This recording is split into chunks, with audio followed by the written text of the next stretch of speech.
You're listening to the Cyberwire Network, powered by N2K. With Lululemon, the real gift happens when they're living in it. When you give the fan-favorite Everywhere belt bag, the real gift is... And when the ultra-soothing Rest Feel slides are the gift, you're really giving them... This holiday, Lululemon makes it easy to give little luxuries that go beyond. Open the moment. Shop now at Lululemon.com.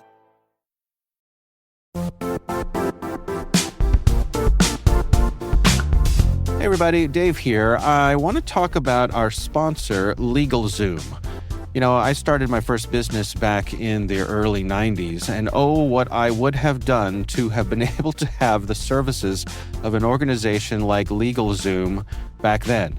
Just getting all of those business ducks in a row, all of that technical stuff, the legal stuff, the registrations of the business, the taxes, all of those things that you need to go through when you're starting a business, the hard stuff, the stuff that sucks up your time when you just want to get that business launched and out there. Well, LegalZoom has everything you need to launch, run, and protect your business all in one place. And they save you from wasting hours making sense of all that legal stuff. Launch, run, and protect your business to make it official today at LegalZoom.com. You can use promo code CYBER10 to get 10% off any LegalZoom business information product, excluding subscriptions and renewals. That expires at the end of this year. Get everything you need from setup to success at LegalZoom.com and use promo code CYBER10. That's LegalZoom.com and promo code CYBER10. LegalZoom provides access to independent attorneys and self-service tools. LegalZoom is not a law firm and does not provide legal advice except where authorized through its subsidiary law firm, LZ Legal Services, LLC.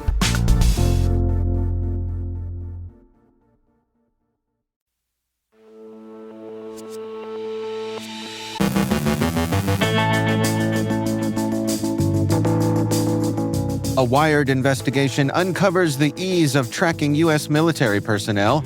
Apple releases emergency security updates to address actively exploited vulnerabilities. Latino teenagers and LGBTQ individuals are receiving disturbing text messages spreading false threats. Crowdstrike says Liminal Panda is responsible for telecom intrusions. Oracle patches a high-severity zero-day. Trend Micro has disclosed a critical vulnerability in its Deep Security 20 agent software. A rural hospital in Oklahoma suffers a ransomware attack. A leading Fintech firm is investigating a security breach in its file transfer program. Researchers deploy Mantis against malicious LLMs. Ben Yelin from the University of Maryland Center for Health and Homeland Security discusses AI's bias in the resume screening process and tracking down a lost Lambo.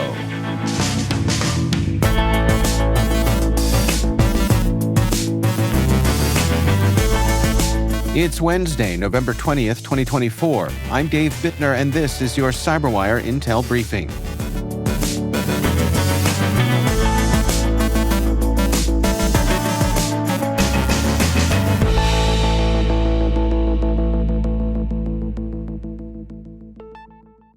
Thanks for joining us here today. It is great, as always, to have you with us. A contractor commuting from a home near Wiesbaden, Germany, to U.S. military installations has inadvertently highlighted a serious national security risk posed by unregulated mobile location data sales. Investigative reporting by Wired, Bayerischer Rundfunk, and Netzpolitik.org revealed how data brokers legally sell granular location information that can track U.S. service members and contractors at sensitive sites.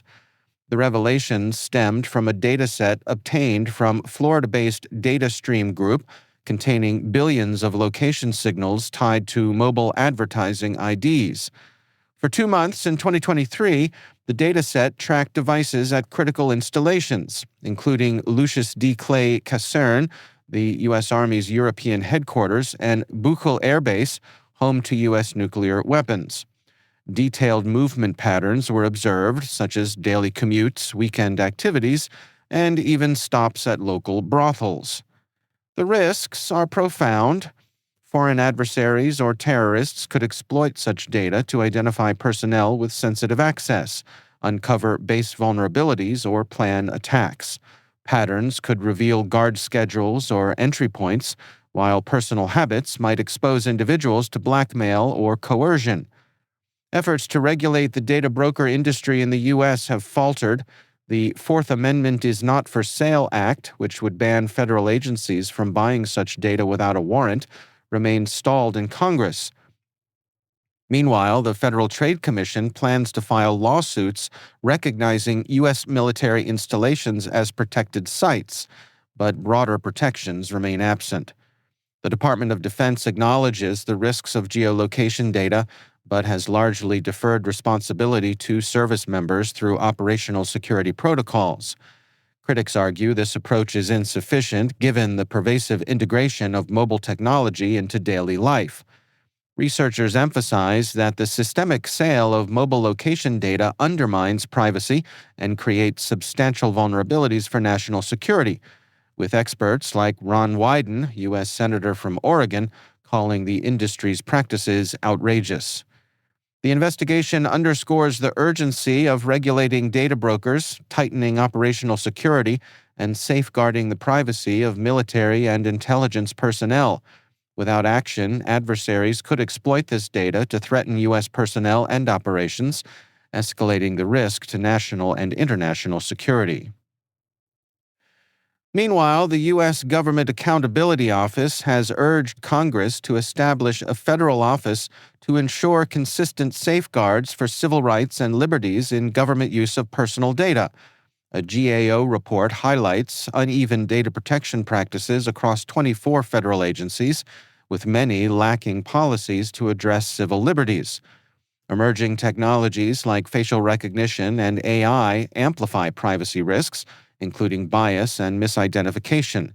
The GAO warns that without unified oversight, agencies risk violating citizens' rights and recommends Congress develop comprehensive technology-agnostic regulations. Apple has released emergency security updates to address two actively exploited vulnerabilities affecting devices like iPhones, iPads, and Macs.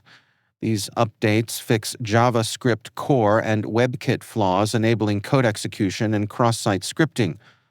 Apple advises immediate patching to prevent malicious exploitation, which was discovered by Google's threat analysis group.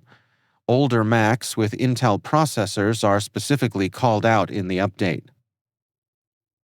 Latino teenagers in Georgia and LGBTQ individuals nationwide are receiving disturbing anonymous text messages, spreading false threats and targeting their identities.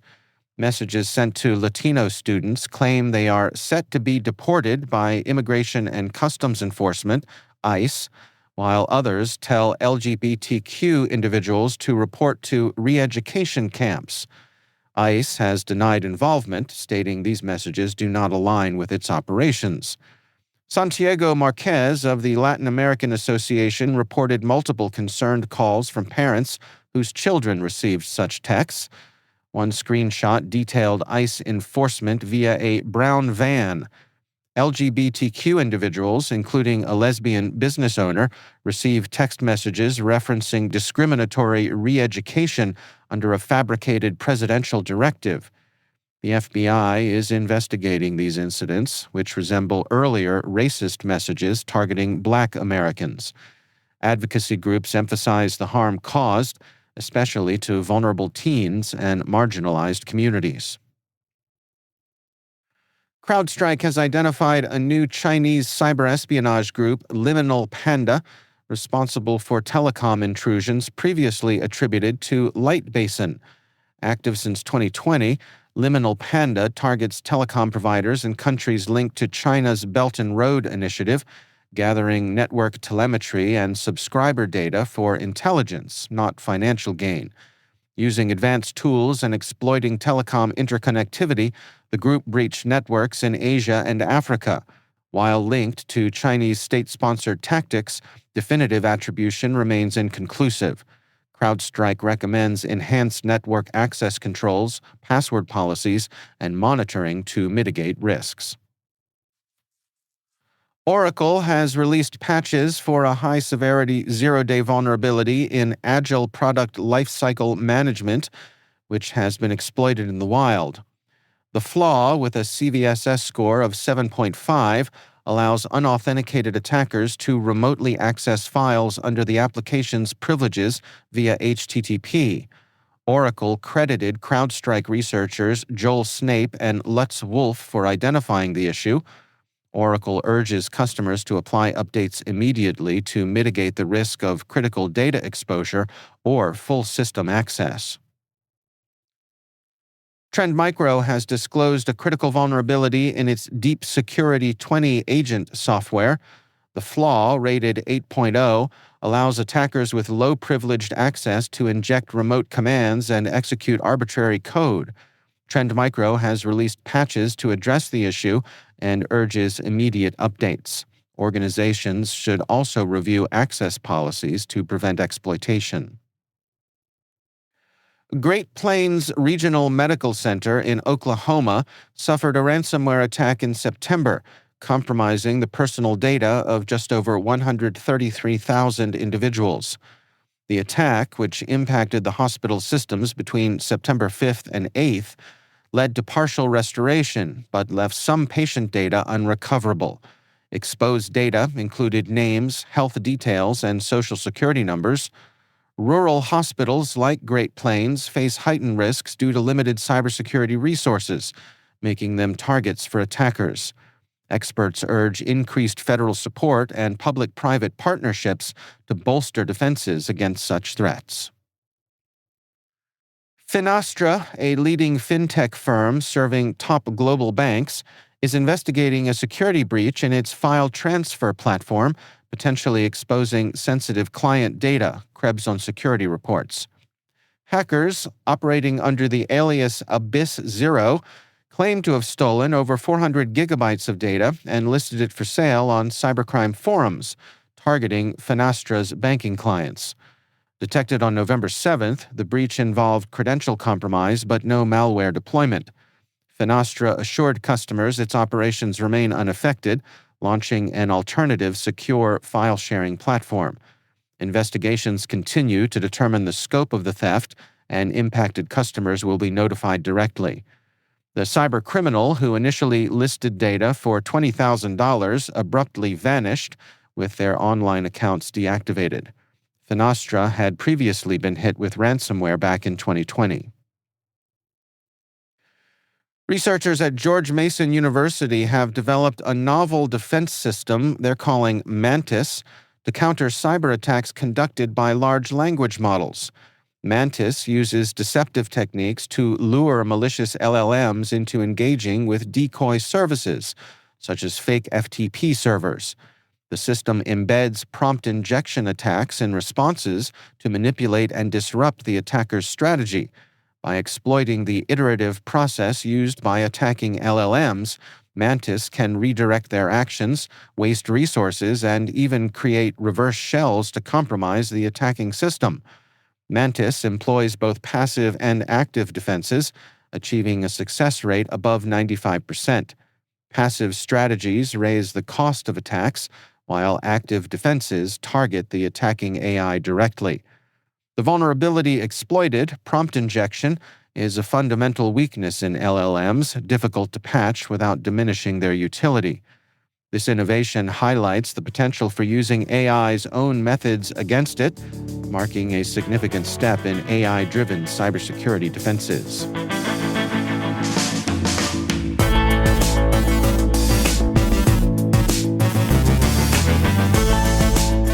Coming up after the break, my conversation with Ben Yelin about AI's bias in the resume screening process and tracking down a lost Lambo.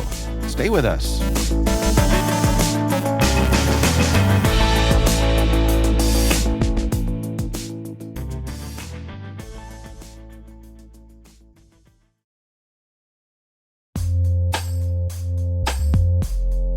And now, a word from our sponsor, KnowBe4. It's all connected, and we're not talking conspiracy theories. When it comes to InfoSec tools, effective integrations can make or break your security stack. The same should be true for security awareness training. KnowBe4, provider of the world's largest library of security awareness training, provides a way to integrate your existing security stack tools to help you strengthen your organization's security culture. KnowBe4's Security Coach uses standard APIs to quickly and easily integrate with your existing security products from vendors like Microsoft, Crowdstrike, and Cisco, 35 vendor integrations and counting. Security Coach analyzes your security stack alerts to identify events related to any risky security behavior from your users. Use this information to set up real-time coaching campaigns targeting risky users based on those events from your network, endpoint, identity, or web security vendors. Then coach your users at the moment the risky behavior occurs, with contextual security tips delivered via Microsoft Teams, Slack, or email. Learn more at knowbe4.com/securitycoach. That's knowbe4.com/securitycoach. And we thank KnowBe4 for sponsoring our show.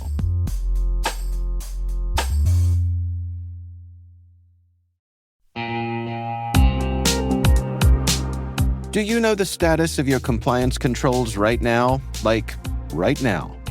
We know that real-time visibility is critical for security, but when it comes to our GRC programs, we rely on point-in-time checks.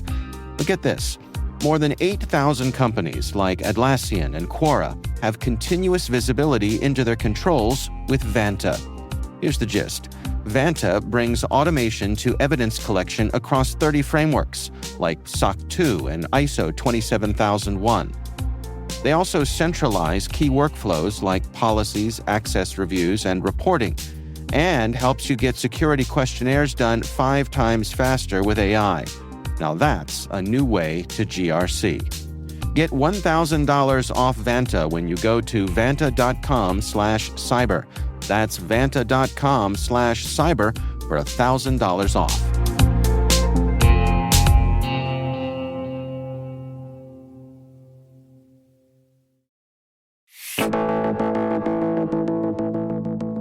And joining me once again is Ben Yelin. He is from the University of Maryland Center for Health and Homeland Security and also my co-host on the Caveat podcast. Hey there, Ben. Good to be with you again, Dave. Interesting story came by from the folks over at GeekWire. This is about some research at the University of Washington where they were examining racial and gender bias in AI-driven resume screening. What's going on here, Ben? So this is a really striking story. So these researchers tried to examine whether there was bias in AI-driven resume screening. And spoiler alert, there is. When you train a system on a lot of data, and a lot of human decisions went into that training data, and humans, as we know, can be extremely biased on a number of different grounds, then this is the result that you're going to get. It's very reflective of the training data. So some of the findings are pretty striking. They tested 3 open source large language models, and resumes with white associated names were preferred 85% of the time. Female associated names were favored only 11% of the time, even for jobs that one would think would be traditionally female jobs. Black men were least preferred. Models chose candidates nearly 100% of the time. Again, the only thing that was changed on these sample resumes was the name. Wow. And those are extremely striking findings. So what are the implications of this? For one, I think policymakers have a role to play here. We've seen jurisdictions across the country try to address this problem. New York City passed a policy requiring transparency to understand exactly what is going into these artificial intelligence hiring tools to make sure that they are not reflective of biases. California has a new law in the book protecting intersectional characteristics. There's further academic research to be done. I think to make this kind of a double-blind experiment, the researchers are looking at human trust in AI-driven hiring next. and whether technology inadvertently reinforces the biases that we currently have. So I think this should give organizations major pause and concern about using some of these tools. I understand why these tools are helpful. Just like any AI system, it cuts down on the work that we as humans have to do in sorting through a giant pile of resumes. But when you see statistics like this, I think there are flashing red lights everywhere. So it's a very illuminating study. Yeah, one of the things that stuck out to me was that they found that even if you remove the name, that in a lot of cases, these LLMs can infer someone's identity from other information on their resume. Yeah, so you could look at somebody's work experience, for example, and if somebody worked at, for example, at the NAACP, something from that work experience will trigger, and that will end up introducing bias in the data. The system suspects that candidate is likely Black or African American, and those biases will manifest themselves in whatever the output is. Again, this is after you've stopped using names. And so it's not unique to just stereotypically white or non-white names. That's not what's driving the bias here. It's more than that. It's the names, yes, but it's also what is contained inside of the resumes. So what's kind of depressing here is that the systems are advanced enough to be uncommonly good at perpetuating racial biases here. Like, it's extremely efficient in a number of different ways at reinforcing some of the biases that all of us have as human beings. Yeah, as I've said before, that it seems like these systems, in a lot of ways, they reflect who we actually are rather than who we aspire to be.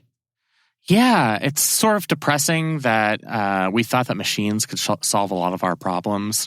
And it turns out when you try to develop machines and try and get them to think like human beings, they're going to reflect the good and the bad of human beings. There are a lot of good aspects about thinking like human beings, let's say relative to standard computing, where it's all very linear, you're looking for decision points.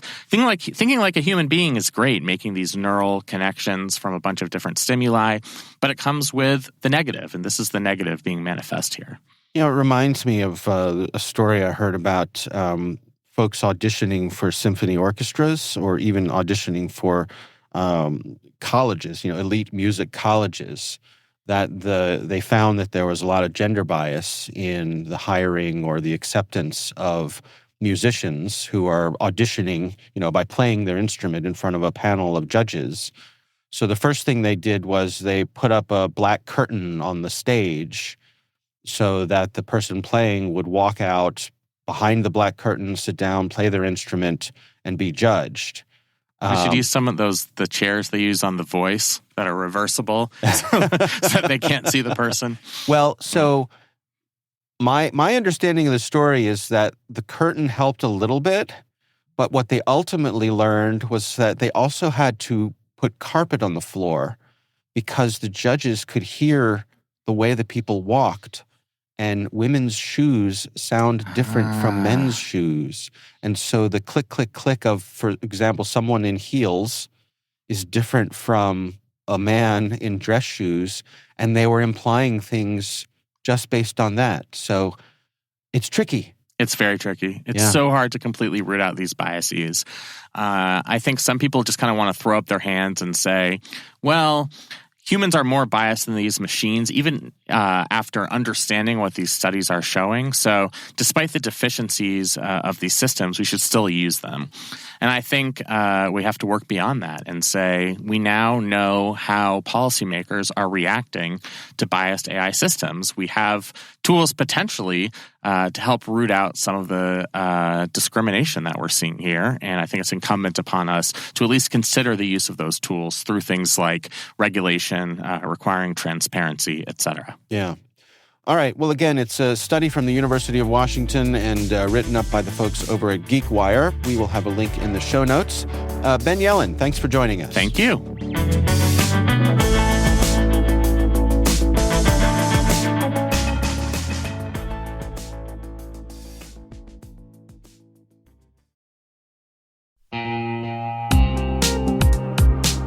And now, a word from our sponsor, NordPass.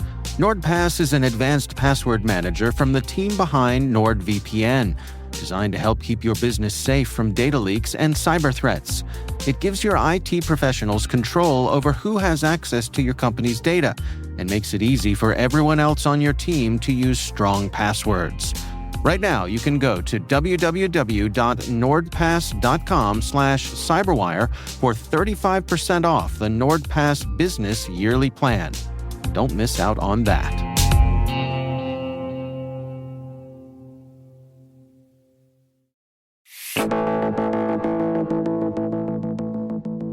And finally, our exotic motoring desk tells us that Chris Bryant, the Colorado Rockies' third baseman, had a rough off-season when his flashy 2023 Lamborghini Huracan went AWOL en route to his Las Vegas home. The saga began on October 2nd when the supercar mysteriously vanished, sparking a multi-agency investigation. Turns out the transport company fell victim to business email compromise, a scam that rerouted Bryant's Lambo to an unauthorized Las Vegas destination. Thanks to license plate recognition cameras, police tracked the car's journey, recovering it on October 7th and nabbing multiple suspects. The bust revealed a jackpot of criminal goodies, fake VINs, key fobs, fraudulent docs, and other stolen vehicles. One bonus car even turned up in California. Though police didn't name-drop Bryant, the Denver Post did, with Detective Justin Smith quipping, "We'd treat it the same if it were a Ford 150. But hey, a Lamborghini does make for a cool case."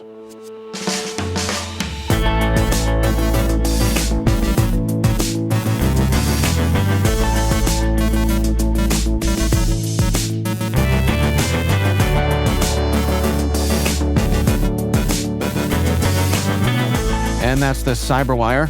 For links to all of today's stories, check out our daily briefing at thecyberwire.com. We'd love to know what you think of this podcast. Your feedback ensures we deliver the insights that keep you a step ahead in the rapidly changing world of cybersecurity. If you like our show, please share a rating and review in your favorite podcast app. Please also fill out the survey in the show notes or send an email to cyberwire@n2k.com. We're privileged that N2K Cyberwire is part of the daily routine of the most influential leaders and operators in the public and private sector, from the Fortune 500 to many of the world's preeminent intelligence and law enforcement agencies. N2K makes it easy for companies to optimize your biggest investment, your people. We make you smarter about your teams while making your team smarter. Learn how at n2k.com. This episode was produced by Liz Stokes. Our mixer is Trey Hester, with original music and sound design by Elliot Peltzman. Our executive producer is Jennifer Iben. Our executive editor is Brandon Karpf. Simone Petrella is our president, Peter Kilpie is our publisher, and I'm Dave Bittner. Thanks for listening. We'll see you back here tomorrow.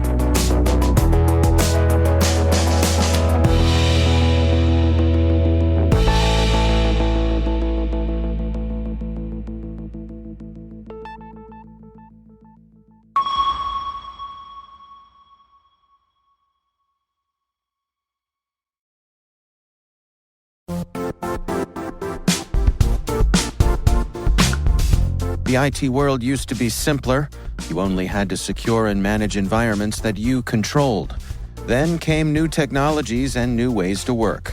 Now, employees, apps, and networks are everywhere. This means poor visibility, security gaps, and added risk. That's why Cloudflare created the first-ever connectivity cloud. Visit cloudflare.com to protect your business everywhere you do business.